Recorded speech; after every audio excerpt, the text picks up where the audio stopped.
അല്ല ഗൈസ്, പുതിയ വീഡിയോയിലേക്ക് ഏവർക്കും സ്വാഗതം. ഇന്നത്തെ വിഷയം എന്ന് പറഞ്ഞാൽ ഒരു ഫെയിലിയറിനെ കുറിച്ചിട്ടുള്ള ഒരു വീഡിയോ ആണ് ഗൈസ്. അതായത് ഇതിപ്പോൾ എങ്ങനെ തുടങ്ങേണ്ടതെന്നൊരു സംശയമുണ്ട്. നമ്മൾ സാധാരണ നമ്മൾ വ്ളോഗ് കാണുമ്പോൾ മോട്ടിവേഷൻ്റെ ഒരു വീഡിയോ അല്ലെങ്കിൽ ഒരു വ്ളോഗ് അല്ലെങ്കിൽ എന്താ പറയുക ഒരു ഹെൽപ്പ്, സൈക്കോളജിക്കലായ ഒരു ഹെൽപ്പ്, ഒരു മോട്ടിവേഷൻ, ഇതൊക്കെ നമ്മൾ നോക്കുമ്പോഴേ നമ്മൾ ആ ഒരു അവസ്ഥയിൽ പോയി കിടക്കുമ്പോഴായിരിക്കും പലപ്പോഴും നമുക്ക് അങ്ങനെയുള്ള ഒരു വ്ളോഗുകളുടെയൊക്കെ ആവശ്യം ഉണ്ടായിരിക്കും അല്ലേ പൊതുവേ എന്നാണ് എനിക്ക് തോന്നിയിട്ടുള്ളത് കേട്ടോ. ഇപ്പോൾ ഉദാഹരണത്തിന് നമ്മൾ ലൈഫിൽ ഒറ്റപ്പെട്ട് നിൽക്കുന്ന ഒരവസ്ഥ വിചാരിക്കുക, നമുക്ക് ജോലിയില്ല, കയ്യിൽ കാശില്ല, അങ്ങനെ ഒരു അവസ്ഥയിൽ വിചാരിക്കുക. അല്ലെങ്കിൽ നമ്മൾ വീട്ടിൽ കാര്യമായി പീഡനങ്ങൾ നേരിട്ടുകൊണ്ടിരിക്കുന്നു, അല്ലെങ്കിൽ നമ്മൾ ട്രോമ അനുഭവിച്ചുകൊണ്ടിരിക്കുന്നു, അല്ലെങ്കിൽ ട്രോമ അനുഭവിച്ചതിന് ശേഷമുള്ള നമ്മുടെ PTSD ഇല്ലേ, അതല്ലേ പറയുക, പോസ്റ്റ് ട്രോമാറ്റിക് സ്ട്രെസ് ഡിസോർഡർ അല്ലേ അതിന് പറയുക. അതൊക്കെ ഉണ്ടാകുന്ന സമയത്ത് നമ്മളൊരു സപ്പോർട്ടിന് വേണ്ടിയിട്ട്, നമ്മളൊരു മോട്ടിവേഷന് വേണ്ടിയിട്ട് യൂട്യൂബിലൊക്കെ അങ്ങനെയുള്ള വ്ളോഗുകളും വീഡിയോസൊക്കെ കാണുന്നുണ്ടായിരിക്കും അല്ലേ. അപ്പോൾ ഇവിടുത്തെ ഒരു സംഗതി എന്താണെന്ന് വെച്ചിട്ടുണ്ടെങ്കിൽ, ഇവിടെ ഞാൻ അതിൻ്റെ ഇടയിൽ ഒരു മെസ്സേജ് നോക്കിയതുണ്ടായത്. അപ്പോൾ പലപ്പോഴും എന്താ വെച്ചിട്ടുണ്ടെങ്കിൽ നമ്മൾ സാധാരണ ആളുകൾ എന്താ ചെയ്യുകയെന്ന് വെച്ചിട്ടുണ്ടെങ്കിൽ സക്സസ് സ്റ്റോറീസ് പറയാനുള്ള ആളുകളുണ്ടല്ലോ, അതായത് ജീവിതത്തിൽ സക്സസ്ഫുള്ളായ ആളുകൾ അവരവരുടെ കഥകൾ ഇങ്ങനെ പറയുമ്പോൾ നമ്മളതിങ്ങനെ കേട്ടിട്ട് ഇങ്ങനെ ഇൻസ്പയർഡ് ആവും പലരും. എന്നിട്ട് നമ്മൾ റോൾ മോഡൽസായിട്ടൊക്കെ കരുതും, അങ്ങനെ ആയിരുന്നെങ്കിൽ അടിപൊളിയാവും, അയാളുടെ ഒരു കഥ എങ്ങനെയായിരുന്നു, അയാളുടെ ഒരു ലൈഫ് സ്റ്റോറി ഇങ്ങനെയാണ്, ഇങ്ങനെയുള്ള സംഗതികളൊക്കെ. പിന്നെ വേറെ പലപ്പോഴും എന്താ വെച്ചാൽ നമ്മൾ സൈക്കോളജിയുമായി ബന്ധപ്പെട്ട, ഇമോഷനുമായി ബന്ധപ്പെട്ട വിഷയങ്ങൾ നമുക്കുണ്ടാകുന്ന സമയത്ത്, ഒറ്റപ്പെടൽ, ട്രോമ അതൊക്കെ അനുഭവിക്കുന്ന സമയത്ത് നമ്മൾ എന്ത് ചെയ്യാം, അങ്ങനെയുള്ള ഇതിൽ നിന്ന് എങ്ങനെ മുന്നേറി വരാം, അതിജീവിച്ച് മുന്നേറി വരാം എന്നുള്ള രീതിയിലുള്ള സൈക്കോളജിക്കലായ മോട്ടിവേഷനായുള്ള വീഡിയോസ് നമ്മൾ കാണും. അത് ആ വീഡിയോ ചെയ്യുന്ന ആൾ സക്സസ്ഫുൾ ആവണോ അങ്ങനെയൊന്നുമില്ല, നമുക്ക് ആ ഇൻഫർമേഷൻ കിട്ടിയാൽ മതി ലെവലായിരിക്കും അല്ലേ. വേറെ പലരിൽ നിന്നും നമ്മളിത് കേൾക്കാനും കാണാനും ആഗ്രഹിക്കും. എങ്ങനെയാണ് അപ്പോൾ അതേ എന്താ പറയുക, ആ ഒരു ഇതിൽ നിന്ന്, ആ ഒരു ട്രോമയിൽ നിന്ന് അതിജീവിച്ച് വന്ന ആളുകൾ അവരുടെ കഥകളൊക്കെ പറയില്ല, അത് നമുക്ക് കേൾക്കാൻ ഇഷ്ടമുണ്ടായിരിക്കും. അല്ലെങ്കിൽ ചുമ്മാ ഇൻഫർമേഷൻ തരുന്ന ആളുകളുടെ നമുക്ക് കേൾക്കാൻ ആഗ്രഹം ഉണ്ടായിരിക്കും അല്ലേ. ഇതിൻ്റെ വേറൊരു കാര്യം, സാധാരണ നമ്മൾ സൈക്കോളജിയുമായി ബന്ധപ്പെട്ട, എനിക്ക് തോന്നുന്ന കാര്യം സൈക്കോളജി, ഇമോഷൻസ് ഇതുമായി ബന്ധപ്പെട്ട ഇൻഫർമേഷൻ നമുക്കൊരു മോട്ടിവേഷൻ കിട്ടാൻ വേണ്ടിയിട്ട് ചിലപ്പോൾ നമ്മൾ എന്ത് ചെയ്യുകയെന്ന് വെച്ചാൽ അതേ കണ്ടീഷനിലൂടെ പോയിക്കൊണ്ടിരിക്കുന്ന ആളുകളിലെ അവരുടെ ഇത് കേൾക്കുമ്പോൾ നമുക്കത് കണക്ട് ചെയ്യാൻ സാധിക്കണ്ടായിരിക്കും. അതൊരു എമ്പതി ഒക്കെ വന്നിട്ട്, ഓ ഇങ്ങനെയാണല്ലേ സംഭവം, അല്ലെങ്കിൽ ഇതാണ് നമ്മുടെ വിഷയം എന്നൊക്കെ വിചാരിച്ചിട്ട് അങ്ങനെ ഒരു സംഗതി അല്ലേ. അപ്പോൾ അങ്ങനെയും സംഭവിക്കാം. അപ്പോൾ ഞാനിവിടെ പറഞ്ഞു വരുന്നത്, അല്ലെങ്കിൽ അതായത് നമ്മളെക്കാൾ ദുരിതം അനുഭവിക്കുന്ന ആളുകൾ ചുറ്റുമുണ്ട് നമുക്ക് മനസ്സിലാവുന്ന സമയത്ത് നമുക്ക്, ഓ നമ്മളെക്കാൾ ദുരിതം അനുഭവിക്കുന്ന ആളുകളുണ്ടല്ലേ, അപ്പോൾ അതൊന്ന് എങ്ങനെ ചെയ്യാം. അപ്പോൾ നമ്മുടെ ഇത് കുറച്ചും കൂടി ബ്ലെസ്ഡ് ആയിട്ടുള്ള ലൈഫാണ് നമ്മുടെ അല്ലേ, നമുക്ക് അത്ര പ്രശ്നങ്ങളില്ലാതെ എന്നൊക്കെ പലപ്പോഴും നമുക്ക് തോന്നുന്നുണ്ടായിരിക്കും അല്ലേ. അപ്പോൾ ഞാനിവിടെ പറഞ്ഞു വരുന്ന ഒരു സംഗതി, ആസ് എ കണ്ടൻറ്റ് ക്രിയേറ്റർ, അതാണ് കാര്യം. ആസ് എ കണ്ടൻറ്റ് ക്രിയേറ്റർ അല്ലെങ്കിൽ ആസ് എൻ എഡ്യൂക്കേറ്റർ, നമ്മളിപ്പോൾ ലീഡർഷിപ്പിൻ്റെ ട്രെയിനിങ്ങൊക്കെ കുട്ടികൾക്ക് വേണ്ടിയിട്ട് ക്ലാസ് റൂമുകളിലൊക്കെ ചെയ്തിട്ടുള്ള ആളുകളിൽ സ്കിൽ ഡെവലപ്മെൻറ്റ് അങ്ങനെയുള്ള കാര്യങ്ങൾ, അല്ലെങ്കിൽ എന്തെങ്കിലും ഇൻഡിക്കൻ ഡയറക്ഷൻ, നാടകം, അങ്ങനെ എന്തെങ്കിലുമൊക്കെ സംഭവങ്ങൾ ഉണ്ടാവില്ലേ. അപ്പോൾ ഇതൊക്കെ ചെയ്ത എക്സ്പീരിയൻസ് ഉള്ള ആളുകളെ സംബന്ധിച്ചോളം ആളുകളോട് ഹെൽപ്പ് ചോദിക്കുക എന്ന് പറഞ്ഞാൽ വളരെ ബുദ്ധിമുട്ടാണ്. എനിക്കെന്തായാലും ബുദ്ധിമുട്ടാണ്, ബാക്കിയുള്ളവരെ കാര്യം എനിക്കറിയില്ല, എനിക്കിത് വളരെ ബുദ്ധിമുട്ടാണ്. അത് ഭയങ്കര പ്രശ്നമാണ്. എനിക്ക് തോന്നുന്നത് ഇത് ചിലപ്പോൾ നമ്മുടെ ഒരു പേഴ്സണാലിറ്റി അങ്ങനെ ആയതുകൊണ്ടായിരിക്കും, അല്ലെങ്കിൽ ഹെൽപ്പ് ചോദിക്കുന്ന എന്തോ വലിയ ബുദ്ധിമുട്ടുള്ള ലെവലായിരിക്കും. ഞാൻ കുറച്ച് വീഡിയോസൊക്കെ കണ്ടിരുന്നു, ചില ആളുകൾക്ക് ഹെൽപ്പ് ചോദിക്കാൻ വളരെ പാടായിരിക്കും, അങ്ങനെയുള്ള ആളുകൾ എന്ത് ചെയ്യണമെന്ന് വെച്ചിട്ടുണ്ടെങ്കിൽ ഹെൽപ്പ് ചോദിക്കണം ചില സമയത്ത് എന്നുള്ള സംഗതി. അപ്പോൾ ഞാൻ ഇങ്ങനൊരു വീഡിയോ വന്നിട്ട് ഈ ഒരു സാധനം കൂടി ഇതിലുണ്ട് കാര്യമായിട്ട്. ഞാൻ ഉപയോഗിക്കുന്ന ഒരു കൺഫ്യൂഷനാണ് നിങ്ങളുടെ അടുത്ത് പറഞ്ഞത്. എനിക്കിത് പറയേണ്ട കാര്യമില്ല, പക്ഷേ എനിക്കെന്തോ തോന്നുന്നു കുറച്ചുകൂടി എക്സ്പ്രസീവായിട്ട് ആണ് ഞാനിവിടെ സംസാരിക്കുന്നത്. അപ്പോൾ asking for help is very difficult for me. കാരണം എന്താ വെച്ചാൽ നമ്മൾ പൊതുവെ എന്താ വെച്ചാൽ ആളുകൾ നമ്മളോട് ഹെൽപ്പ് ചോദിക്കുകയും അവർക്ക് പറയാനുള്ളത് കേൾക്കുകയും, അതേപോലെ അവർ ഇത് ഇങ്ങനെ കുറച്ച് ഫണ്ട് സെറ്റ് ചെയ്ത് തരുമോ, അല്ലെങ്കിൽ ഇത് അങ്ങനെ ചെയ്ത് തരുമോ ഒക്കെ പറയുമ്പോൾ നമ്മൾ ആ ഒരു രീതിയിലേക്ക് പോകും. പക്ഷേ ചില സമയത്ത് നമുക്ക് വലിയ പ്ലാനൊക്കെ കിട്ടും, നമ്മുടെ ഒരു ഓവർ കോൺഫിഡൻസ് എന്താ വെച്ചാൽ എനിക്ക് തോന്നുന്നത് നമുക്കത് ചെയ്യാൻ സാധിക്കും, അല്ലെങ്കിൽ നമ്മളത് ചെയ്യും, നമ്മളൊരു ഇൻസൈറ്റുള്ള ഒരാളാണ്, അല്ലെങ്കിൽ നമുക്ക് കാര്യങ്ങളെയൊക്കെ നേരത്തെ കൂട്ടി കണ്ടിട്ട് നമുക്ക് ചെയ്യാൻ സാധിക്കും, നമ്മളൊരു ലൈറ്റ് ഹൗസാണ് എന്നൊക്കെ ചില സമയത്ത് ഒരു അഹങ്കാരമൊക്കെ എനിക്കുണ്ടായിരുന്നു, പലപ്പോഴും തോന്നിയിരുന്നു. ഒരു ഓവർ കോൺഫിഡൻസ് ആണെന്ന് എനിക്ക് പിന്നീട് ഇത് മനസ്സിലായത്. അത് നമ്മൾ ഏറ്റവും പോയി കിടക്കുന്ന സമയത്താണിത് മനസ്സിലാവും. അതായത് നമ്മുടെ പ്ലാനൊക്കെ പൊളിഞ്ഞ് പാളീസായി നമ്മളൊരു ഫെയിലിയർ ആണോ അല്ലേ എന്നൊരു കൺഫ്യൂഷനിൽ ഇങ്ങനെ എത്തും. അപ്പം ഞാൻ എന്താ പറയുക, എനിക്കിഷ്ടമുള്ള ഒരുത്തിരത്ത് ഞാൻ പറഞ്ഞുള്ള ഒരു കാര്യം എന്താണെന്ന് വെച്ചിട്ടുണ്ടെങ്കിൽ, ഓൾക്ക് തന്നെ ഇഷ്ടമല്ല തോന്നുന്നു, ഒട്ടൊക്കെ അറിയില്ല, എന്നോട് അങ്ങനെ പോസിറ്റീവായിട്ട് ഇഷ്ടമാണെന്നൊന്നും ഓളിനോട് പറഞ്ഞിട്ടില്ല. അപ്പോൾ ഇതിൻ്റെ ഒരു സംഗതി എന്താ വെച്ചാൽ, ഞാൻ ഓളോട് പറഞ്ഞുള്ളൊരു കാര്യം എന്താ വെച്ചാൽ, അതായത് ഞാൻ നിൻ്റെ അടുത്ത് നിന്ന് പോവാം എപ്പോഴും അറിയാം, ഞാനൊരു ഫെയിലിയറാണെന്ന് എനിക്ക് തോന്നുന്ന സമയത്ത്, പിന്നെ നമ്മളൊരു ഫെയിലിയറാണെന്ന് തോന്നുന്ന സമയത്ത് പിന്നെ ആളെ ശല്യം ചെയ്തിട്ട് കാര്യമൊന്നുമില്ലല്ലോ. അപ്പോൾ ഞാനിവിടെ ആലോചിക്കണത് വലിയ വർത്താനങ്ങളൊക്കെയാണ് പറയണത്, പക്ഷേ കാര്യമില്ല. എനിക്ക് ഇപ്പോൾ സത്യമായിട്ട് കുറച്ച് ദിവസമായിട്ട് ഞാൻ അനുഭവിക്കുന്ന ഒരു കാര്യം എന്താ വെച്ചാൽ, ഞാനൊരു ഫെയിലിയർ ഒരു ലെവലിലേക്ക്, വളരെ ദാരുണമായ ഒരു ലെവലിലേക്ക് എത്തിക്കൊണ്ടിരിക്കുകയാണ്, എത്തി തന്നെയാണ് എനിക്ക് തോന്നുന്നത്. അതായത് എന്താ അതിന് പറയുക, എനിക്ക് കുറച്ച് ദിവസം 2-3 ദിവസമായി ഞാൻ ഇപ്പോൾ ഈ വീഡിയോ എടുക്കുമ്പോൾ ഞാൻ ഈ ഒരു ദിവസം പല്ല് തേച്ചില്ല കേട്ടോ. എനിക്ക് എന്തോ സെൽഫ് കെയർ ചെയ്യാൻ പറ്റില്ല, കുളിക്കാൻ പറ്റില്ല, മുഖം കഴുകണമെന്നുണ്ട്, പക്ഷേ അത് പറ്റില്ല. ഞാൻ ഇടയ്ക്ക് ഞാൻ എന്താ പോയി ചെയ്താൽ ഇതൊന്നുമില്ല, പോയി ചെയ്താൽ മതി, പക്ഷേ അപ്പോഴേക്ക് വേറെ കുറേ സ്ട്രെസ്സ് വരിക, ഡിപ്രഷനാണോ എന്നാവും, ഞാൻ എന്താവോ എനിക്ക് മനസ്സിലാവില്ല. അങ്ങനെയാണ് കുറച്ച് ദിവസം ഭയങ്കരമായിട്ട് ശരീരം ചൂടാവുന്ന പോലെ തോന്നുന്നത്, ഭയങ്കര പ്രശ്നം, ഭയങ്കര ക്ഷമയില്ലാത്ത അവസ്ഥ, ഭയങ്കര പേടി, ആങ്സൈറ്റി, ഇങ്ങനെ എന്തൊക്കെ സാധനങ്ങൾ ഞാൻ അനുഭവിച്ചുകൊണ്ടിരിക്കുന്നുണ്ട്. അപ്പോൾ അത് ഒന്നാമത്തെ ഫിനാൻഷ്യലി നമ്മൾ നിൽക്കുന്ന ഭീകരമായിട്ടുള്ള ടൈറ്റ്, നമ്മുടെ പ്ലാനുകളൊക്കെ പൊളിഞ്ഞു പോയി എന്ന് തോന്നുന്ന സമയം ഉണ്ടല്ലോ. അല്ലെങ്കിൽ നമുക്കൊരു 2 മാസം കഴിയുമ്പോഴാണ് നമ്മൾ ചെയ്യണം അതിൻ്റെ റിസൾട്ട് വരിക എന്നൊക്കെ തോന്നുമ്പോൾ ഈ 2 മാസം നമുക്ക് പോകണ്ടേ, അതും സ്റ്റക്കായിട്ട് കിടക്കുകയാണ്. നമ്മൾ എന്താ പറയുക, ഒരു തരത്തിൽ മുന്നോട്ട് പോകാൻ പറ്റില്ല എന്നുള്ളത് സ്റ്റക്കായി കിടക്കുന്ന ഒരു അവസ്ഥയല്ലേ. അപ്പോൾ I am facing that condition. എനിക്ക് അതാണ് ഇങ്ങോട്ട് പറയാനുള്ളത്. ഞാൻ ഡയറക്റ്റായിട്ട് പറയേണ്ട കാര്യമുള്ളത്, ഒരു പക്ഷേ എനിക്കറിയില്ല, ഒരു സംഗതി ഇതാണ്. എനിക്കത് ഭയങ്കര പ്രശ്നമാണ്, ഇങ്ങനെ പബ്ലിക്കായിട്ട് സോഷ്യൽ മീഡിയയിൽ ഇങ്ങനെ പറയാമെന്ന് പറഞ്ഞാൽ ഭയങ്കര വിഷയമാണ്. പക്ഷേ ഞാൻ ഒരുപാട് ധൈര്യം സംഭരിച്ചിട്ടാണ് ഇത് പബ്ലിക്കായിട്ട് സോഷ്യൽ മീഡിയയിൽ ഈ സാധനം ഇടണത്. കാരണം എനിക്കറിയില്ല അത് എങ്ങനെ എടുക്കുക, എന്താ സംഭവം എന്നൊക്കെ. അപ്പോൾ പല ആളുകളും അങ്ങനെ ചെയ്യുമോ അല്ലെങ്കിൽ ഇങ്ങനെ ചെയ്യുമോ, അതിനെ ഹെൽപ്പ് ചെയ്യുമോ, ഇങ്ങനെയുള്ള രീതിയിൽ, അതായത് നമ്മളെന്തോ റോൾ മോഡലായിട്ടോ അല്ലെങ്കിൽ നമ്മളെന്തോ അങ്ങനെ എന്തോ ആയിട്ട് കരുതുന്ന കുറേ ആളുകളുണ്ട്. അപ്പോൾ എനിക്ക് തോന്നണത്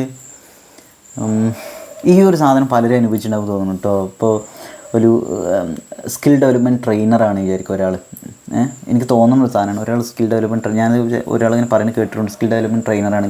അവർ മറ്റുള്ളവർക്ക് സ്കിൽസ് ഡെവലപ്പ് ചെയ്യാൻ വേണ്ടിയിട്ട് ഇങ്ങനെ കുറേ സംസാരിക്കുകയും അവർ മോട്ടിവേറ്റ് ചെയ്യുകയൊക്കെ ചെയ്യേണ്ടായിരിക്കും. പക്ഷേ വിഷയം എന്താ വെച്ചിട്ടുണ്ടെങ്കിൽ, പലപ്പോഴും ഇവരുടെ ഒരു അവസ്ഥ എന്താ വെച്ചിട്ടുണ്ടെങ്കിൽ, അവർക്കൊരു വിഷയം വന്നിട്ടുണ്ടെങ്കിൽ ആളുകൾ വിചാരിക്കുക ഇങ്ങനെയൊക്കെ എന്താ പ്രശ്നം, നിങ്ങൾ ട്രെയിനിങ് കൊടുക്കുന്ന ആളല്ലേ, അല്ലെങ്കിൽ നിങ്ങൾ അങ്ങനെയുള്ള ആളല്ലേ, അത് നമ്മളൊക്കെ സേഫാണെന്നാണ് പലരും വിചാരം തോന്നുന്നു. നമ്മുടെ അടുത്ത സുഹൃത്തുക്കൾക്കാണ് പലർക്കൊക്കെ ഇത് മനസ്സിലാവും നമ്മൾ എത്രത്തോളം ഫ്ലോപ്പാണ്, എന്താണ് ഇതിൻ്റെ ഒരു അവസ്ഥ എന്ന്. പക്ഷേ പലപ്പോഴും എന്താ വെച്ചാൽ നമ്മൾ അതും ഐഡിയ ചെയ്ത് വെച്ചിട്ട് എപ്പോഴും നമ്മൾ ഓക്കെ ആണെന്ന് ഇങ്ങനെ പറയും. ഞാൻ ഈ സൈക്കോളജിക്കലായിട്ടുള്ള കുറച്ച് വീഡിയോസൊക്കെ കാണുകയും അല്ലെങ്കിൽ എനിക്കതൊന്ന് മനസ്സിലായിട്ടുള്ളൊരു സാധനം എന്താ വെച്ചാൽ, ഇമോഷൻസ്, ഫീലിങ്സ്, ട്രോമ, ഇതൊക്കെ നമ്മൾ പലപ്പോഴും ചില സാധനങ്ങൾ അംഗീകരിക്കില്ല.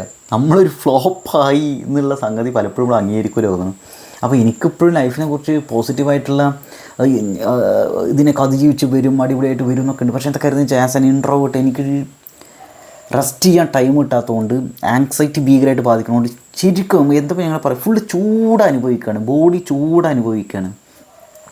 അതെങ്ങനെ ഇപ്പോൾ ഇങ്ങനത്തെ പറയാം, രാത്രി ഉറക്കമില്ലാത്തൊരവസ്ഥ, രാത്രി 2:30-ക്കൊക്കെയാണ് കടന്നുറങ്ങുന്നത്, 1:45, 2, 2:30-ക്കൊക്കെ കരയണമെന്നൊക്കെ തോന്നും, പക്ഷേ കരച്ചിൽ വരില്ല ഭയങ്കരമായിട്ട്. അപ്പോൾ ഇങ്ങനെ ചിരിക്കുക, ഇളി നടന്നുകൊണ്ടിരിക്കുന്നുണ്ട്. അതുപോലെ എന്തെങ്കിലും വായിച്ചുകൊണ്ടിരിക്കുക, അല്ലെങ്കിൽ എന്താ പറയുക വീഡിയോസ് കണ്ടുകൊണ്ടിരിക്കുക, അല്ലെങ്കിൽ ഒരു സൗകര്യമില്ലാണ്ട്. എനിക്ക് കുറേ കോൾസൊക്കെ വന്നിട്ടുണ്ടെങ്കിൽ ഭയങ്കര പ്രശ്നമാണ്, കോളുകളൊക്കെ വന്നിട്ടുണ്ടെങ്കിൽ. അപ്പോൾ എനിക്കത് പറ്റുന്നില്ല. അത് നമ്മുടെ ഒരു ടൈമിൻ്റെ ഒക്കെ ഒരു പാറ്റേൺ നഷ്ടപ്പെട്ട പോലെയാണ്. ഭക്ഷണം കഴിക്കുമ്പോൾ അത് എൻജോയ് ചെയ്യാൻ സാധിക്കുന്നില്ല, വൃത്തിയായിട്ട് കരയാൻ പോലും പറ്റണില്ല. അതാണ് ഇപ്പം എൻ്റെ ഒരു വേറെ വിഷയം. അതുപോലെ നമുക്കൊരു കാര്യം പറയുമ്പോൾ അത് കേൾക്കാനുള്ള ആളുകളില്ല. അല്ല, മിക്കതൊന്നും ഈ കമ്മ്യൂണിക്കേഷൻ ഗ്യാപ്പ് വരുന്നത് കൊണ്ടോ പലതുകൊണ്ടായിരിക്കും തോന്നുന്നില്ല. അപ്പോൾ എനിക്ക് പിന്നെ വലിയ വലിയ പ്ലാനുകളാണ് ഞാൻ കിട്ടിയിരുന്നത്, അതിൻ്റെ പ്രശ്നമാണ് തോന്നുന്നു. അതുകൊണ്ട് എല്ലാം കൂടി സ്റ്റക്കാകുമ്പോഴുള്ളൊരു പ്രശ്നമുണ്ടല്ലോ. എനിക്ക് വന്ന് ഈ ഒരു സ്റ്റക്കായി ഒരു സാധനം ഒന്നാലും മാറി കിട്ടിയ സംഗതി ശരിയാവുന്നു. ഞാൻ ചിലപ്പോൾ സ്കാറ്റേഡ് ആയിട്ടോ ഇങ്ങോട്ട് സംസാരിക്കേണ്ടാവും, അത് ഏത് സെൻസിൽ എടുക്കുക എന്താണെന്ന് അറിയില്ല. അപ്പോൾ അത് ഓവർ കോൺഫിഡൻസാണ്, എനിക്കതാണ് മനസ്സിലാവണത്. അപ്പോൾ ഈ നമുക്കിതിനെ എങ്ങനെ അതിജീവിക്കുക എന്നുള്ളത് അറിയാണ്ടിരിക്കുമ്പോഴുള്ള കുറേ വിഷയങ്ങളുണ്ടല്ലോ, ഭയങ്കര വിഷയമാണ്. പിന്നെ ഞാൻ ബിസിനസ് ചെയ്യുക, എൻ്റെ കരിയറിൽ മൊത്തത്തിലൊരു ചേഞ്ച് വരുത്തുക, ആസ് എൻ എൻ്റർപ്രണർ കുറച്ച് നല്ല കാര്യങ്ങൾ ചെയ്യുക, ക്രിയേറ്റീവ് എൻ്റർപ്രണർ, ആർട്ട് ക്രാഫ്റ്റ് ഈ മേഖലയിലൊക്കെയുമായി ബന്ധപ്പെട്ട് എന്തെങ്കിലുമൊക്കെ ചെയ്യണം, അങ്ങനെയുള്ള പ്ലാനുകൾ. കുറേ ദിവസം രാത്രിയും പകലൊക്കെ ഇരുന്ന് ഇങ്ങനെ ഓരോ സാധനങ്ങൾ ഉണ്ടാക്കുക, അതിൻ്റെ കാര്യങ്ങൾ, അതിനെ കുറിച്ച് റിസർച്ച് നടത്തുക, അതൊക്കെ PhD ചെയ്യണമെന്ന് എനിക്ക് പ്ലാൻസ് ഉണ്ടായിരുന്നു. കുറേ ദിവസം അതിൻ്റെ പിന്നാലെ നടക്കും, പക്ഷെ ഒന്നും പ്രാക്ടിക്കലൊന്നും ചെയ്യുന്നില്ല, അതാണ് പ്രശ്നം. നമ്മൾ അവസാനം വരെ എത്തിയിട്ട് ഈ അവസാനം വരെ എത്തിയിട്ട് മറ്റുള്ളവർക്ക് നിസ്സാരം തോന്നുന്ന കാര്യങ്ങളിലാണ് ഞാൻ മൂക്ക് കുത്തി വീഴണത്. പക്ഷെ എന്ത് കഷ്ടം, അതാണ് മനസ്സിലാവത്ത്. സോ അതായത് എൻ്റെ യൂട്യൂബ് ചാനൽ $83 എന്തോ ആയിട്ടുണ്ട്. $17 കൂടി $100 ആയിട്ടുണ്ടെങ്കിൽ പിന്നെ പൈസ കിട്ടും സാർ. പക്ഷേ എനിക്ക് തോന്നുന്നത് നമുക്കങ്ങനെ മൊത്തത്തിൽ ഇപ്പോൾ ഈ ഒരു നെഗറ്റീവ് ട്രെൻഡിൻ്റെ കൂടെ പോയിട്ടുണ്ടെങ്കിൽ ആളുകൾ അതിനെ വലിയ രീതിയിൽ സപ്പോർട്ട് ചെയ്യും ഒക്കെ തോന്നും. സപ്പോർട്ട് ചെയ്യാന്നല്ല ഞാൻ ഉദ്ദേശിച്ചത്, വ്യൂസ് ഇതൊക്കെ കയറുന്നു. പക്ഷെ അങ്ങനെ ചെയ്തിട്ട് കാര്യമില്ല. വ്യൂസ് എന്നല്ല, എന്താ പിന്നെ പറയും, ആയിരിക്കും. പക്ഷേ നമ്മളായിട്ട് നിൽക്കുക എന്നൊരു സാധനം ഉണ്ടല്ലോ. ഇപ്പോൾ എനിക്ക് ഇതിൻ്റെയൊക്കെ എന്താ ചെയ്യേണ്ടതെന്നുള്ളൊരു വിഷയമാണത്. ഇപ്പോൾ നമ്മൾ ഈ ഒരു സോഷ്യൽ മീഡിയ ഉണ്ട് ഇനി, അപ്പോൾ എനിക്കിത് ആരും പറയണം. ഞാൻ ഇങ്ങനെ പബ്ലിക്കായിട്ട് ഇത് പറയുന്നതെന്ന് വെച്ചിട്ടുണ്ടെങ്കിൽ എനിക്കങ്ങനെ പേഴ്സണലി സംസാരിക്കാൻ പറ്റുന്ന ഒരാൾ ഇപ്പം എൻ്റെ ലൈഫിലില്ല. ഇപ്പോൾ എനിക്കിഷ്ടമുള്ള ആളുകൾ കയ്യിൽ നിന്ന് പോയിക്കൊണ്ടിരിക്കുക, അല്ലെങ്കിൽ കമ്മ്യൂണിക്കേഷൻ ഒത്തിരി നടക്കാണ്ടിരിക്കുക, സമാധാനം കിട്ടാണ്ടിരിക്കുക, ഉറക്കം കിട്ടാണ്ടിരിക്കുക, ഫിനാൻഷ്യൽ കൺസ്ട്രെയിൻസ് ഭീകരമാണ്. അതാണ് മെയിൻ വിഷയം. അത് അവരുടെ ട്രോമ, എനിക്ക് ഈ സാധനം സഹിക്കാൻ പറ്റുന്നില്ല. എനിക്കിഷ്ടമുള്ള ആളുകളുടെ കൂടെ ഇല്ല. എൻ്റെ ഒരു സർക്കിൾ ഇപ്പോൾ അങ്ങനെയുള്ള ആളുകൾ, ഞാൻ ഈ ആളുകളുടെ ഈ ഒരു സർക്കിളിൽ പെടൂല എന്നൊക്കെ വിചാരിച്ചിരിക്കുമ്പോൾ ഞാനിപ്പോൾ ഈ സർക്കിളിൻ്റെ ഉള്ളിൽ പെട്ട് കിടക്കുന്നത്. ഒരാളോട് അങ്ങനെ സംസാരിക്കാൻ പറ്റുന്നില്ല. അവർ മൊത്തത്തിൽ സ്റ്റക്കാവുക എന്നൊക്കെ പറയുന്ന സാധനം ഉണ്ടല്ലോ, അക്കൗണ്ട് മൈനസ്, ഒരു ക്രെഡിറ്റ് കാർഡിൻ്റെ, അതുകൊണ്ട് മൂഞ്ചി തിരിഞ്ഞിറങ്ങുന്നത്. അപ്പോൾ ഗൈസ് അങ്ങനെ അങ്ങോട്ട് തളരാൻ പാടില്ല ലൈഫിൽ. അപ്പോൾ ഞാനിത് പറഞ്ഞത് ലൈഫിലിങ്ങനെ പലതും ഉണ്ടായിരിക്കും. അപ്പോൾ നമുക്ക് സമാധാനത്തോടെ ഒന്ന് മാറി ഇത് ആലോചിക്കാൻ പറ്റിയിട്ടുണ്ടെങ്കിൽ എന്തെങ്കിലുമൊക്കെ ചെയ്യാൻ പറ്റും തോന്നുന്നു. ഞാൻ കാര്യത്തിൽ പറഞ്ഞു മാത്രമേ വലിയ കാര്യമായിട്ട് എടുക്കണം. എനിക്ക് പറയുള്ളൂ എൻ്റെ ഒരു ക്രാഫ്റ്റിൻ്റെ കുറച്ച് സാധനമൊക്കെ ചെയ്യുന്നുണ്ട്. എനിക്ക് സമാധാനത്തോണ്ടിരുന്നത് കുറച്ച് ഉണ്ടാക്കണം, ഡെവലപ്പ് ചെയ്ത് റെഡിയാക്കി കൊണ്ടുവരുന്നുണ്ട്. അപ്പോൾ നിങ്ങൾക്ക് എന്തെങ്കിലും ക്രാഫ്റ്റിംഗ് സാധനങ്ങൾ വാങ്ങണം തോന്നുകയാണെങ്കിൽ എൻ്റെ ഇൻസ്റ്റാഗ്രാമിൽ യൂട്യൂബിൽ ഞാൻ കുറച്ച് സാധനങ്ങളൊക്കെ ഇട്ടിട്ടുണ്ടല്ലേ, രമേഷ് സ്റ്റോർ എന്നുള്ളൊരു പ്ലേലിസ്റ്റ്, കുറേ പ്ലേലിസ്റ്റുകൾ ഉണ്ടാക്കിയിട്ടുണ്ട് യൂട്യൂബ് വീഡിയോസ്. ആ പ്ലേലിസ്റ്റിലൊക്കെ നോക്കിയിട്ട് നിങ്ങൾക്ക് ഏകദേശം ഒരു ധാരണ ഇട്ട് എന്താ ചെയ്തുകൊണ്ടിരിക്കണമെന്ന്. അതിലൊരു വാട്സപ്പ് നമ്പർ കൊടുത്തിട്ടുണ്ട്. വാട്സപ്പ് മെസ്സേജ് അയച്ചിട്ടുണ്ടെങ്കിൽ നിങ്ങൾക്ക് അങ്ങനെയുള്ള സാധനങ്ങൾ നിങ്ങളുടെ വീട്ടിൽ ഹോം ഡെക്കർ ആയിട്ടൊക്കെ ചെയ്യാൻ പറ്റും. അതേപോലെ നിങ്ങൾ കീ ചെയിൻ, ഓർണമെൻറ്റ്സ്, അതുപോലെ ക്ലോത്തിങ്ങിൻ്റെ ഈ അങ്ങനത്തെയൊക്കെ ഡിസൈൻസ് ഉണ്ടാക്കാനും അതേപോലെ അങ്ങനെയുള്ള കുറേ പ്ലാൻസ് ഉണ്ട്. അപ്പോൾ വെറുതെ നമ്മളൊരു സാധനം വാങ്ങിയിട്ട് റീസെല് ചെയ്യുക എന്നുള്ളതിനൊക്കെ കൂടുതൽ ഞാൻ ആഗ്രഹിക്കുന്നത് നമ്മുടെ ഒരു പേഴ്സണൽ ടച്ച് അതിൽ വേണമല്ലോ. അപ്പോൾ അങ്ങനെ എന്തെങ്കിലുമൊക്കെ ഉണ്ടാക്കണം എന്നൊക്കെ ആഗ്രഹമുണ്ട്. എന്താണെന്ന് അറിയില്ല, പക്ഷേ അങ്ങനെ ഒരു ഒറിജിനാലിറ്റി കൊണ്ടുവരണം എന്ന് ആഗ്രഹം ഉണ്ട്. പക്ഷെ അത് എന്തോ നടക്കണില്ല. അതിൻ്റെ ഭയങ്കര സ്റ്റെക്ക്, അതിൻ്റെ പ്ലാൻസൊക്കെ കുളമായി, അതിൻ്റെയൊക്കെ ഒരു പ്രശ്നമുണ്ട്. ഭയങ്കര വിഷയമാണിത്. ഓരോ ദിവസവും ഭയങ്കര സ്ട്രെയിനാണ്. അതിൻ്റെ ഇടയിൽ ചില ഡേറ്റുകൾക്ക് നമ്മൾ ചെയ്യേണ്ട കുറേ സാധനങ്ങളുണ്ട്, ഫണ്ടിങ് സാധനം, അതൊന്നൊക്കെ പെൻഡിങ് ആയിട്ട് കിടക്കണം. അപ്പോൾ ഞാൻ പറയുന്നത് എൻ്റെ കണ്ടൻറ്റ് ഞാൻ പറഞ്ഞു വരുന്നത്, എനിക്ക് ഒരു സംഗതി റിസർച്ച് ചെയ്യാൻ ഭയങ്കര ഇഷ്ടമാണ്. ഞാൻ ഇംഗ്ലീഷിൻ്റെ ക്ലാസ്സുകൾ എടുക്കും, ഇതൊക്കെ ചെയ്യാൻ പറ്റും. പക്ഷേ എന്താണെന്ന് വെച്ചാൽ എനിക്കൊരു റിഫ്രഷ്മെൻറ്റ് വേണേ, കുറച്ച് ദിവസം ഒന്ന് മാറി ഒന്ന് പ്രിപ്പയർ ചെയ്തിട്ട് വേണം ഈ സാധനത്തേക്ക് വരാൻ. അങ്ങനെ ഒന്ന് മാറി നിൽക്കണമെങ്കിൽ ഐ നീഡ് സം മണി. അതില്ലാത്തതിൻ്റെ പ്രശ്നമുണ്ട് കാര്യമായിട്ട്. അപ്പോൾ ഭയങ്കര വിഷയമാണ്. എനിക്കത് പറ്റണില്ല. ഇവിടുന്ന് കോൺടാക്ട് ചെയ്യുന്നത് അത് ശരിയാവില്ല, ഇവിടെ കോൺടാക്ട് ചെയ്യുന്നത് ഗൂഗിൾ പേ മൈനസ്, ഇത് ഒന്നും നടക്കണില്ല നമ്മുടെ ബിസിനസ്സിൽ. ഈ സംഗതി ഞാനിപ്പോൾ ഒന്ന് ഇറങ്ങിയിട്ടുള്ളൂ അപ്പോഴേക്കിത് പിന്നെ മഴ പെരിച്ചാതി മഴ, ആരെയും കാശുമില്ല, അങ്ങനെ ഇങ്ങനെ. പിന്നെ ആളുകൾക്ക് ഞെട്ടിപ്പോൾ ഇതെന്താ അതിങ്ങനെയെന്ന്. കാരണം ഞാനൊരു കാര്യം പറയുമ്പോൾ അവർ പറഞ്ഞു ഇഞ്ചി എന്താ ഐഡിയ പറഞ്ഞു, ഇതൊക്കെ ഇങ്ങനെ നടക്കുക, ക്രാഫ്റ്റിൻ്റെ ബിസിനസ് എങ്ങനെ സെറ്റാവുക ചോദിക്കണ ആളുകൾ, യൂട്യൂബ് വഴി ഇങ്ങനെ കാശുണ്ടാക്കുക, അതൊന്നും നടക്കില്ല എന്ന് പറയുന്ന ആളുകൾ. അല്ലെങ്കിൽ എന്താ പറയുക, പലരും പറയുന്നത് സൈക്കോളജിയുമായി ബന്ധപ്പെട്ട കണ്ടൻറ്റ്, സ്കിൽ ഡെവലപ്മെൻറ്റുമായി ബന്ധപ്പെട്ട കണ്ടൻറ്റ്, ഇംഗ്ലീഷിൻ്റെ ക്ലാസ്സിൻ്റെ കണ്ടൻറ്റ്, ഇതൊക്കെ ചെയ്യൂ, അങ്ങനെ ചെയ്താൽ അടിപൊളിയോ എന്നൊക്കെ പറയുമ്പോൾ എനിക്ക് അതെങ്ങനെ ചെയ്യാമെന്നൊന്ന് പ്ലാൻ ചെയ്ത് ചെയ്യാൻ പറ്റണില്ല. അതിൻ്റെയൊക്കെ ഒരു വിഷയമുണ്ട്. I need some time, I need rest. ഇത് പറ്റാത്തതിൻ്റെ വിഷയങ്ങളുണ്ടല്ലോ. അപ്പോൾ എനിക്ക്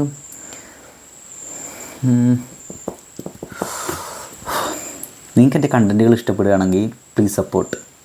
ഞാൻ വളരെ കോൺഫിഡൻ്റായിട്ട് ഇങ്ങനെ പറയാൻ ശ്രമിക്കാറ്. എൻ്റെ കണ്ടൻറ്റ് ഇഷ്ടമാവുകയാണെങ്കിൽ പ്ലീസ് ഡു സപ്പോർട്ട്. അതിപ്പോൾ എങ്ങനെ സപ്പോർട്ട് എനിക്കറിയില്ല. എനിക്ക് വന്ന് 1-2 മാസം കഴിഞ്ഞ് ഞാൻ സെറ്റാവും തോന്നുന്നു കേട്ടോ. എനിക്കങ്ങനെ ഇതുണ്ട്. പക്ഷേ ഇപ്പോഴത്തത് ഈ ലൈഫിൻ്റെ അന്നന്നത്തെ കാര്യങ്ങളിൽ പെട്ട് കിടക്കുന്നതുകൊണ്ടേ അത് വലിയ വലിയ കാര്യങ്ങളിലാണ് പെട്ട് കിടക്കുന്നത്. അത് ഡിസ്റ്റൻറ്റ് ഡ്രീമായിട്ടൊക്കെ തോന്നുന്നുണ്ട്. എനിക്ക് തോന്നുന്നത് ഇതിൽ വേറെ കാര്യമുണ്ട്. നമ്മൾ ഈ മോട്ടിവേഷനായി സംസാരിക്കുന്നതുകൊണ്ട് നമ്മുടെ പ്രൊസൈഡ് പോകുന്നത്. അതായത് നമ്മൾ പറയുന്നത് ലൈഫ് ഇതാ ഇങ്ങനെയുള്ളൊരവസ്ഥയിലാണ്, ഇങ്ങനെ ഒരു കയറ്റം വന്നാൽ ഒന്ന് താഴത്തേക്ക് പോകുന്നു.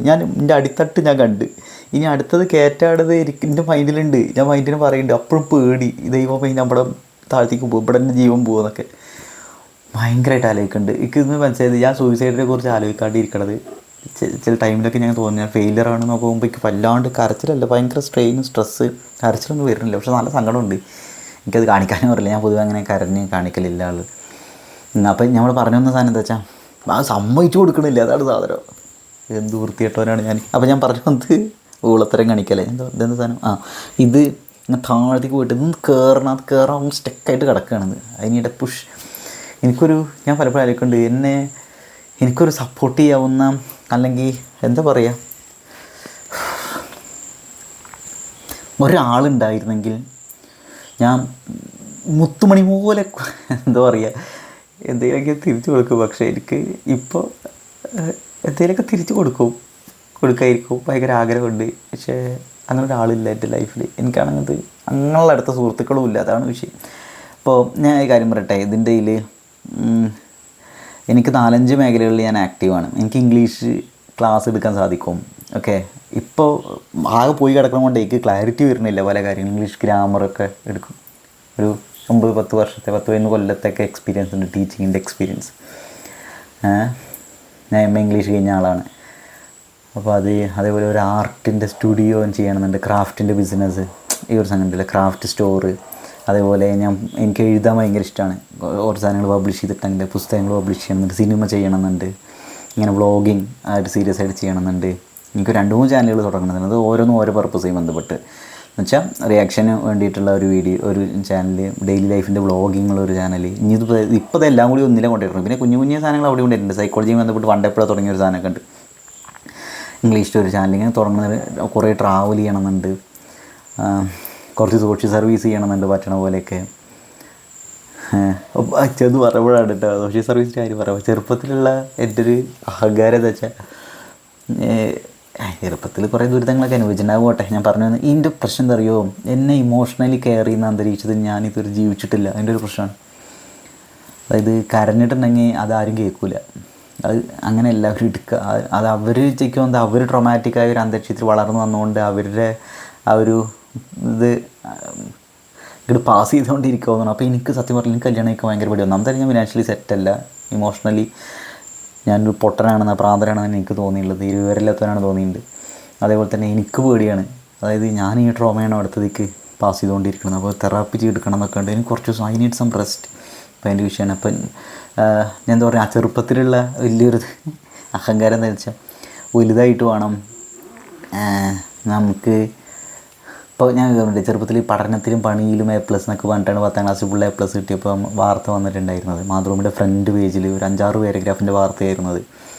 അപ്പോൾ അതിൽ ഈ പറയുന്ന പോലെ എനിക്ക് ഓർമ്മയുണ്ട്, യൂണിഫോമൊക്കെ കീറിയിട്ട് ഒരു കറുത്ത ഷർട്ട് അതിട്ടിട്ടാണ് അതാണ് യൂണിഫോമായിട്ട് സ്ഥിരം ഇട്ടിട്ട് പോയായിരുന്നു. കറുത്ത ഷർട്ട് യൂണിഫോമായിട്ട് ഒരു കൊല്ലം അങ്ങനെ പോയിരുന്നു. അതിൽ 5 രൂപയുടെ കവറൊക്കെ ഇല്ലേ, ഈ കവറൊക്കെ പിടിച്ചിട്ടൊക്കെയാണ് സ്കൂളിലൊക്കെ പോയിരുന്നത്. ബാഗ് വാങ്ങാൻ പൈസ ഇല്ലാണ്ട്, അപ്പോൾ ചെരുപ്പില്ലാണ്ട്, അങ്ങനെ കുറേ ഇതുണ്ട്. അതൊക്കെ വേറെ കാര്യം, അതൊന്നും ഇപ്പോൾ വിഷയമില്ല, അത് കഴിഞ്ഞ വയസ്സാണ്. അപ്പോൾ ഞാൻ പറഞ്ഞു ചെറുപ്പത്തിലുള്ള എൻ്റെ ഒരു വലിയ അഹങ്കാരം എന്താ വെച്ചാൽ, കോളേജിൽ പഠിക്കുമ്പോഴൊക്കെ നമ്മൾ കുറേ മകൻ്റെ ജീവിതത്തിൽ കുറേ ബുദ്ധിമുട്ടുകളൊക്കെ ഉണ്ടായിരുന്നു. പക്ഷെ അപ്പോഴും ഞാൻ ആലോചിച്ചത് അറിയോ, ഭാവിയിൽ നമ്മൾ അടിപൊളിയായിട്ട് ആവും, പ്രൊഫസറാവും, അല്ലെങ്കിൽ അത് ഇങ്ങനെ ഏതെങ്കിലും ഫീൽഡിലൊക്കെ അടിപൊളിയാവും, അങ്ങനെയൊക്കെ ചെയ്തിട്ട് നമ്മൾ വലിയ ആളാവുന്ന സമയത്ത് കുറേ പാവങ്ങളെ സഹായിക്കണതൊക്കെ ഇപ്പോൾ മനസ്സിലാവുന്നത്. പിന്നീട് മനസ്സിലായത്, ഇപ്പോൾ മനസ്സിലായത് നമ്മളെൻ്റെ ഒരു സഹായം ആരും സഹായിക്കാല്ലാണ്ട് ഇവള് അങ്ങനെ ഒരു പാവമാണ്. അവൾക്ക് നമ്മളെ തന്നെ സഹായിക്കാൻ പറ്റണില്ല. വിരോധാഭാസം അല്ലേ. അപ്പോൾ ഇനി ഞാൻ പറയുന്നത് വളരെ ബോൾഡായിട്ടൊരു സാധനം പറയാം കേട്ടോ. ഇതുവരെ പറഞ്ഞ പോലെ ഞാൻ വളരെ സീരിയസ് ആയിട്ട് പറഞ്ഞു. ഇത് പറഞ്ഞത് ശരിയാണോ തെറ്റാണോ എന്ന് എനിക്കറിയില്ല ഗൈസ്. ഞാൻ വളരെ വൾനറബിളായിട്ടാണ് ഇങ്ങനെ സംസാരിക്കണത്. എന്നാൽ ഞാനിപ്പോൾ കുറച്ച് കോൺഫിഡൻ്റ് ആയിട്ട് എൻ്റെ ഒരു ആത്മവിശ്വാസം മാക്സിമം എടുത്തിട്ട് എന്നാൽ ടെൻഷനോട് കൂടി പറയണം. If you really like my content, seriously I need help. എൻ്റെ ഗൂഗിൾ പേ നമ്പർ ഞാനിവിടെ കൊടുത്തിട്ടുണ്ട്. നിങ്ങൾക്ക് ആർക്കെങ്കിലും ഞാൻ ജെന്യുവിനാണെന്നോ അല്ലെങ്കിൽ എന്നെ സപ്പോർട്ട് ചെയ്യണമെന്നോ അല്ലെങ്കിൽ എൻ്റെ പൊട്ടൻഷ്യൽ വിശ്വസിക്കുന്നുണ്ടെങ്കിൽ സീരിയസ്ലി ഐ നീഡ് ഹെൽപ്പ്. എൻ്റെ ഗൂഗിൾ പേ നമ്പർ അവിടെ കൊടുത്തിട്ടുണ്ട്. എനിക്ക് ചെയ്യുന്നത് ശരിയാണോ തെറ്റാണോ എന്നറിയില്ല. Please help me. ഇങ്ങനെ എല്ലാവരോടും സഹായിക്കാനല്ല പറയണത്. എന്നെ ഇഷ്ടപ്പെടുന്ന, എൻ്റെ പൊട്ടൻഷ്യലിൽ വിശ്വസിക്കുന്ന, ഞാൻ കുറേ അബദ്ധങ്ങളും പ്രാന്തരൊക്കെ കാണിച്ചിട്ടുണ്ട്, അതിൻ്റെ വിഷയമായിരിക്കും ഇത്. I have big dreams. എനിക്ക് കുറേ സ്വപ്നങ്ങളുണ്ട്, കുറേ ആഗ്രഹങ്ങളുണ്ട്. ഞാനിപ്പോൾ പെട്ട് കിടക്കുകയാണ്. ഒരു 2 മാസം കഴിഞ്ഞാൽ അടിപൊളി ഉണ്ടാവും. പക്ഷേ എനിക്കിത് എങ്ങനെ ഇതൊന്നും പറക്കാമെന്ന് മനസ്സിലാവുന്നില്ല. സത്യം പറയില്ല, ഐ എം സ്റ്റക്ക്. എനിക്ക് രാത്രി ചിലപ്പോൾ ഉറങ്ങാൻ പറ്റുന്നില്ലായിരിക്കും. ഞാനിത് ഇന്നലെ ഇട്ട ഡ്രസ്സാണ്, ഇന്നലെ രാവിലെ മുതലിട്ട ഡ്രസ്സാണ് ഈ സാധനം. ഞാൻ പല്ല് തേച്ചിട്ടില്ല, കുളിച്ചിട്ടില്ല, മുഖം കഴുകിയിട്ടില്ല. എനിക്ക് പറ്റില്ല. ഞാൻ സ്റ്റക്കായിട്ട് നിൽക്കുകയാണ്. സത്യം പറയില്ല, സ്റ്റക്കായിട്ട് നിൽക്കുകയാണ്. എനിക്ക്